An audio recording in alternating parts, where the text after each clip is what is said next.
যাদের মোবাইলে স্টোরেজের সমস্যা আছে তারা আজকের ভিডিওটা দেখতে পারেন। এমন একটা অ্যাপসের নাম বলবো যে অ্যাপস দিয়ে একটা অ্যাপসের ভিতর আপনি অনেকগুলো অ্যাপস একসাথে পেয়ে যাবেন। তো বিশেষ করে এই অ্যাপসটা যাদের লো কনফিগারেশনের মোবাইল এবং স্টোরেজ সমস্যা আছে তাদের জন্য খুবই উপকারী হবে। তো ভিডিওটা দেখতে থাকেন। প্রথমে আপনি প্লে স্টোরে চলে আসবেন। এখানে সার্চ দিবেন হচ্ছে অল ইন ওয়ান সাইট, এই লেখাটা লিখে সার্চ করবেন। প্রথম যে অ্যাপসটা দেখতে পাচ্ছেন লোগোটা দেখে নেন, এই অ্যাপসটা ইনস্টল করবেন। আমার এখানে অলরেডি ইনস্টল করা আছে। তারপর ওপেন দিবেন। ওপেনে ক্লিক করার পর এখানে অনেকগুলো অপশন অ্যালাউ চাইবে, সবগুলো অ্যালাউ করে দিবেন। অ্যালাউ করে দেওয়ার পরে অ্যাপসটা ধীরে ধীরে ওপেন হবে। এরকম বিজ্ঞাপন আসতে পারে। আমরা দেখেন হোম পেজে চলে আসছি। হোম পেজে আসার পর এখানে দেখেন হোম পেজে অনেকগুলো অ্যাপস, আপনার ফেসবুক, ইনস্টাগ্রাম, টিকটক, টেলিগ্রাম, তারপর ইউটিউব, গুগল। এরপরে আছে আপনি টুল বক্সে যদি আসেন, এখানেও দেখতেছেন অনেকগুলো আছে। আপনার এই অ্যাপসটার সম্পর্কে যদি জানতে চান সেটা জানতে পারবেন। আপনার এখানে কারেন্সি এক্সচেঞ্জ, তারপরে ডিসকাউন্ট ক্যালকুলেটর, তারপরে আপনার হোয়াটসঅ্যাপে ডিরেক্ট মেসেজ, পাসওয়ার্ড জেনারেটর, মানে অনেকগুলো অপশান আছে এখানে। তারপরে স্মার্ট প্রোফাইলে যদি আসেন,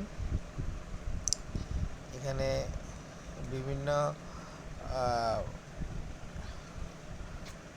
অ্যাপস বা বিভিন্ন ব্যক্তি সম্পর্কে জানতে পারবেন। এরপরে যদি ক্রিকেট খেলার জন্য দেখতে চান, ক্রিকেট অ্যাপস লেখা আছে এখানে। এখানে হচ্ছে একটা অ্যাড দেখাবে বলতেছে, আমরা আপাতত স্কিপ করি। এটা যখন আপনারা দেখবেন তখন এটা এভাবে দেখে নিতে পারেন। এরপরে লাইভ ক্রিকেট আছে,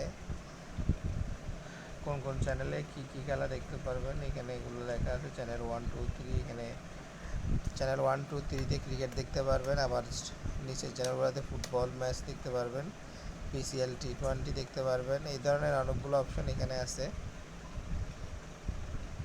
তারপরে নিচে আবার অনেকগুলো অপশন আছে, স্টোর, ইসলামিক, ক্রিকেট, এফবিডি ক্রিকেট। তো এইগুলো সবগুলো অপশন আপনারা এখান থেকে ব্যবহার করতে পারবেন। যদি আমি ফেসবুকে ক্লিক করি, দেখেন ফেসবুকে গেলে চলে আসলো। তো আপনার যদি অ্যাকাউন্ট থাকে, আমাদের সেই অ্যাকাউন্ট দিয়ে লগ ইন আইডি পাসওয়ার্ড দিয়ে আমরা এখান থেকে লগ ইন করে ফেলতে পারবো। আলাদা করে আমাদের ফেসবুক অ্যাপসটা ইনস্টল করার প্রয়োজন নেই। তো এভাবে হচ্ছে আমরা এই অ্যাপসটার মাধ্যমে খুব সহজেই আমাদের প্রয়োজনীয় অ্যাপসগুলো ব্যবহার করতে পারি। এই অ্যাপসটা যদি আপনারা ইনস্টল করেন তাহলে আপনার মোবাইলে অপ্রয়োজনীয় অনেকগুলো অ্যাপস আপনি আনইনস্টল করে দিতে পারবেন। এই একটা অ্যাপস দিয়েই যাবতীয় কার্যক্রম পরিচালনা করতে পারবেন। তো ভিডিওটা যদি ভালো লাগে কমেন্ট করে জানাবেন এবং বন্ধুদের সাথে শেয়ার করবেন, যাতে করে আরও যারা এই বিষয়টা সম্পর্কে জানে না তারাও জানতে পারে, এবং যাদের মোবাইলে লো কনফিগারেশনের মোবাইল তারাও যাতে এই অ্যাপসটা ব্যবহার করার মাধ্যমে তাদের ফোনটাকে ফাস্ট করতে পারে। ধন্যবাদ সবাইকে। আসসালামু আলাইকুম।